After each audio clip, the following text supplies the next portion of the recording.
Bonjour, bonsoir à toutes et à tous. Merci de votre fidélité à la télévision Pacifique. Bienvenue, mesdames et messieurs, dans cette nouvelle édition d'information à la une de l'actualité haïtienne. Décès mercredi de l'ex-ministre de la Santé publique et de la Population, Michael Amédée Gédéon, à l'hôpital Bernard-Meuse, où elle a été admise mardi après un accident de la circulation sur la route nationale numéro 2.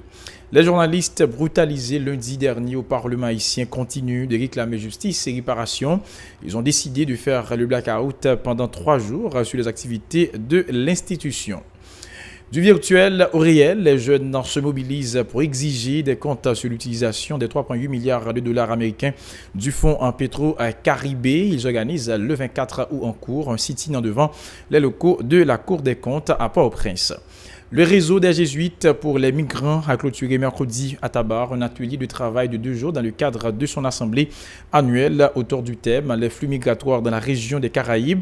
La Fédération des associations des directeurs d'écoles d'Haïti dit douter du respect de la date du 3 septembre prochain retenue pour la rentrée scolaire 2018-2019 en raison de la conjoncture politique et socio-économique du pays. Voilà, mesdames, messieurs, pour l'essentiel de cette édition. Restez branchés sur la chaîne 54.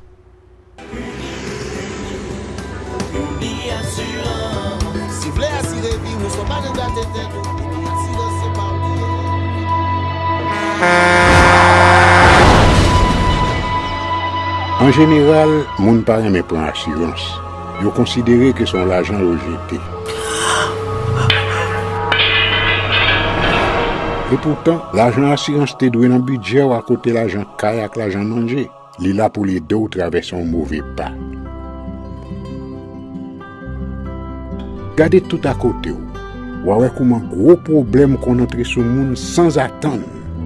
Mandez Dieu pardon, ça qu'arrive au tout. Une assurance dit ou précaution pas capon. Les mal arrivés, les faux amis flair saison a fait comme si on pas de jambe connaît ou. Une assurance après ta faire pour le jour, continuer vivre la vie ou quitter ce coup là dans main nous. Uni Assurance. Vivez en toute assurance. Bienvenue, mesdames et messieurs, dans le développement du journal. Comme annoncé en titre, l'ex-ministre de la Santé publique et de la Population, Dr Michael Amédée Gédéon, est décédé mercredi à l'hôpital Bernard-Meuse, où elle a été évacuée mardi après un accident de la circulation sur la route nationale numéro 2. Elle était la titulaire du MSPP durant la période 1999 à 2001. La défunte était également directrice générale de la Croix-Rouge haïtienne. Autre nouvelle, le gaspillage du fonds Petro-Caribé suscite toujours des remous dans l'actualité. Depuis quelques jours, sous le hashtag Petro-Caribé Challenge, des internautes ont lancé un mouvement qui invite tous les secteurs du pays à dire non contre la corruption et que lumière soit faite sur la gestion des 3,8 milliards de dollars américains qui étaient censés jeter les bases du développement d'Haïti. Sur ce reportage signé Nancy Constant et David Mercius. La dilapidation du fonds Petro-Caribé constitue toujours un objet de préoccupation pour les différents secteurs de la vie nationale. En effet, depuis quelque temps, les internautes se sont habitués à cette nouvelle interrogation. Où est passé l'argent Petro-Caribé? Inscrit en caractères gras et en créole sur des mini-pancartes, ce questionnement s'invite sur Facebook, Instagram ou Twitter. Et le rappeur haïtien Calibre a sa petite idée sur cette affiche que raffolent les passionnés de la toile. Il intervenait lundi au journal d'Haïti et des Amériques de RFI sur l'origine du hashtag Petro-Caribé Challenge. Gilbert Mirambeau, il a proposé, il a dit pourquoi on n'utilise pas les réseaux sociaux pour faire un challenge qui soit à l'avantage de la majorité, quoi. Et puis il a proposé une photo avec ce petit bout de pancarte disant côté quoi Petro-Caribé, si tu aurais passé l'argent des fonds Petro-Caribé. Et du coup là je me suis dit bon écoute là oui moi je vais suivre parce qu'en effet j'ai toujours participé dans des choses qui vont avoir des incidences positives sur la vie, sur la santé économique d'Haïti, quoi. Et puis là effectivement 3 jours plus tard j'ai décidé d'emboîter le pas et là j'ai posté ma photo et ça devient viral. Le rappeur pense que les émeutes de juillet dernier étaient aussi un signal de la population haïtienne qui en a marre de la corruption qui gangrène le pays. C'est injuste qu'on sait qu'il y a eu les fonds Petro-Caribé pour le développement et pendant tant de gouvernements depuis 2006 jusqu'à aujourd'hui, il n'y a eu que dilapidation des fonds d'État, il n'y a pas de progression, il n'y a pas de changement dans le niveau de vie de la population, etc. C'est une sorte d'éveil patriotique où une population qui en a ras-le-bol demande des comptes sur un fonds qui lui a été destiné pour le développement. C'est pourquoi je dis oui, en effet, il y a un rapport avec les émeutes de 6, 7, 8 juillet. Le sénateur du Nord-Est, Jacques Sauveur-Jean, a foi en ce mouvement lancé par les internautes. Moi, je me rends compte que les deux populations ont commencé à créer sous conseil de dossiers pour qu'il y ait une vague de mobilisation qui fait de l'affaire Petro-Caribé sur les réseaux sociaux. C'est bagage ça, fais-moi confiance. Pour parler, là, bas les résultats. C'est ça que fait même pas de jumper initial. Le dossier Petro-Caribé. Je suis vice-président de la commission éthique et anticorruption, dont le sénateur La Tortue est le président. Contre toute attente, le 7 août dernier, le président de la République, Jovenel Moïse, a demandé que lumière soit faite sur la gestion du Petro-Caribé. La loi, comme nous toujours dit, qui boussole nous, il a été boussole. Dans le moment ça, m'a dit tout gros dossier qui a mis suspicion sur le pays. Tant que dossier Petro-Caribé. M'a demandé pressé, depuis le Parlement fin bon vote sur politique générale pour la justice qui a créé lumière sur tout dossier ça. Et pour créer lumière sur eux, faut que la Cour supérieure des comptes fait travail. Parce que c'est pour nous clair, pour nous bailler institution droit pour le travail. Selon les internautes, le fonds Petro-Caribé pourrait grandement contribuer au développement socio-économique du pays s'il était utilisé à bon escient par les dirigeants haïtiens. Nancy Constant, Radio Pacifique. Dans le même dossier, les jeunes qui alimentent le débat autour du challenge Petro-Caribé sur les réseaux sociaux organisent le 24 août en cours un sit-in devant les locaux de la Cour des comptes et du contentieux administratif pour exiger que la lumière soit faite sur l'utilisation de ces fonds. Selon les organisateurs, les responsables de l'État doivent rendre compte à la nation sur l'affaire Petro-Caribé. Ils invitent tous les secteurs à prendre part à ce mouvement de protestation pour contraindre les instances concernées à assumer leurs responsabilités. Suivez ce reportage de Michela Lui qui a fait le tour de la toile agité par Challenge Petro-Caribé. Telle une épidémie, le hashtag Petro-Caribé Challenge se propage à une vitesse vertigineuse sur les réseaux sociaux. Fait surprenant, ce sont surtout des jeunes d'horizons divers qui généralement se taisent sur les dossiers d'actualité politique qui l'alimentent. Chanteurs, musiciens, designers, humoristes, acteurs, étudiants, journalistes. Des deux sexes, haïtiens ou d'origine haïtienne, en Haïti et dans la diaspora, s'affichent visiblement déterminés à obtenir toute la vérité sur ce dossier. Sur les comptes Facebook, les profils Instagram et les statuts WhatsApp, quasiment tout tourne autour de la dilapidation du fonds Petro-Caribé. Sur un bout de carton, une feuille de papier, l'écran d'une tablette ou à même leur peau, les challengers exigent des comptes. On parlait de Petro-Caribé, par exemple, ou très spécifique. Et on gagne plus de chance, selon moi, pour atteindre un objectif qui est précis. Et de toute façon, de pour mener combat ça, et on arrive à aller au bout, et on arrive à faire que l'autre monde embarqué, et on arrive à faire une réponse qui baille. Souvent empreint d'humour ou de moquerie, des milliers de commentaires et de questionnements pleuvent au quotidien sur la dilapidation d'environ 4 milliards de dollars américains destinés à financer des projets de développement durable dans le pays. Comme vous avez pour le développement, qui au lieu de le développer, la développer poche en série de monde qui t'occupe quelques postes dans l'État. L'Iran qu'on vient plus pauvre. On vient plus pauvre dans ce sens que de l'américain arrêté le grimper ou pas produit rien ou pas comme ça pas entraîner l'économie ou faut produire pour faire plus de demande pour goût là. Qui donc on vient plus pauvre. Plus monde parti pour la misère. C'est tout gain moins bras dans le pays, gain moins intellectuel dans le pays, il y a moins monde qui est capable. Il y a affaibli l'autorité de l'État.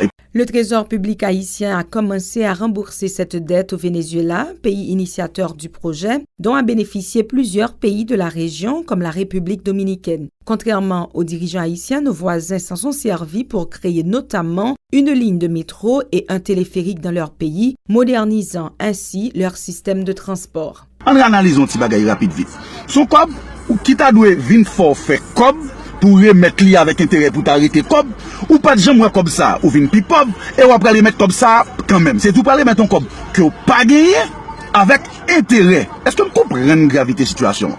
Son comme qui t'a dû créer moyen pour faire comme qui pas de jamais passer dans mais on pas gagné et qu'on peut le remettre quand même dans 13 ans encore parce que 12 ans qui est passé dans 25 ans. Certains internautes minimisent toutefois l'initiative des jeunes challengers Petro-Caribé qui viennent malgré tout d'inspirer un nouveau mouvement baptisé Haïti Nouvléa, l'Haïti qu'il nous faut. Deux initiatives qui, selon le journaliste senior Hirold Jean-François, sont les meilleures qui aient vu le jour en Haïti depuis longtemps. L'éditorialiste y voit deux plateformes susceptibles de contraindre les autorités judiciaires à finalement ouvrir un procès autour de l'affaire Petro-Caribé.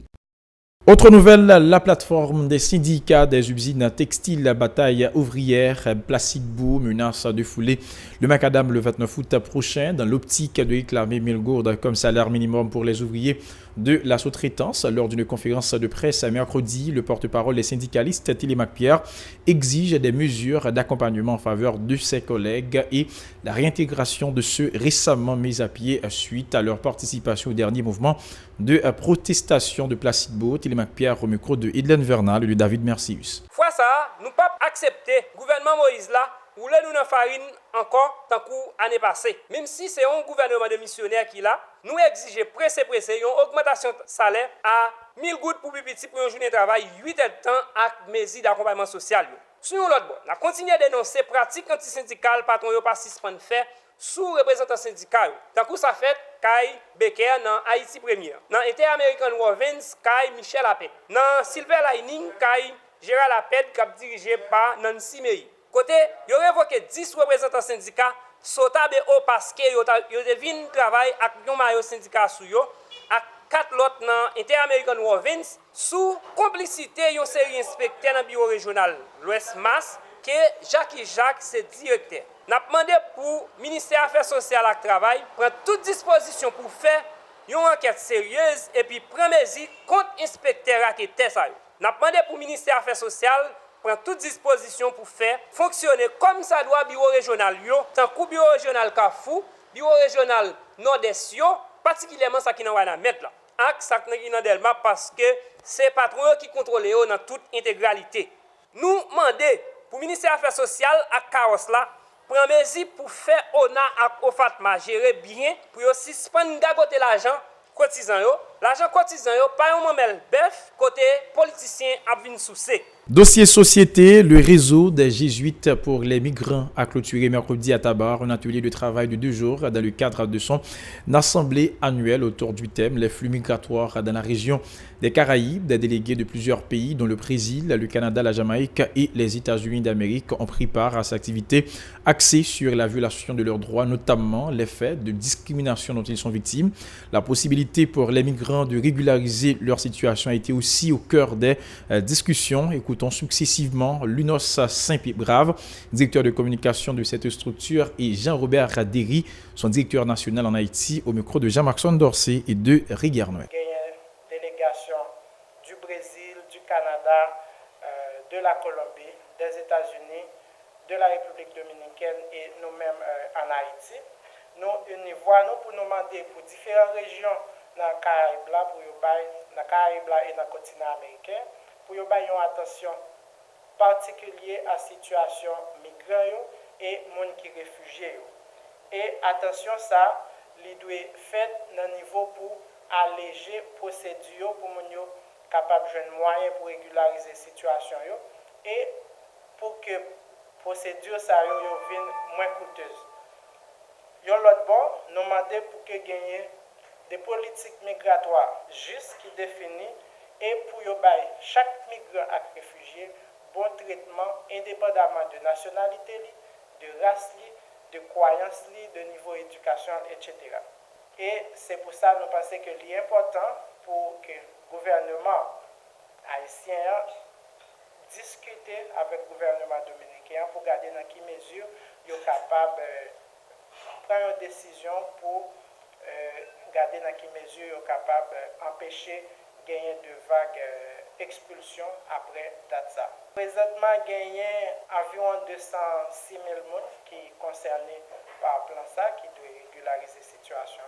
Donc, si ça n'a pas fait, pour le gagner, vraiment, tout le monde ça, à n'importe quel moment, il est capable d'expulser. Il faut gagner des mesures plus ouvertes qui fait droit monde gain importance ou bien qui mettent en valeur droit monde, mais tout faut gagner des campagnes qui fait pour sensibiliser les gens sur la réalité et l'autre bagage encore mettez plus bureaux disponibles. C'est une réalité que depuis mon gain pour le marché en pile temps pour la régler question de documents, il déjà gain préoccupation quotidienne.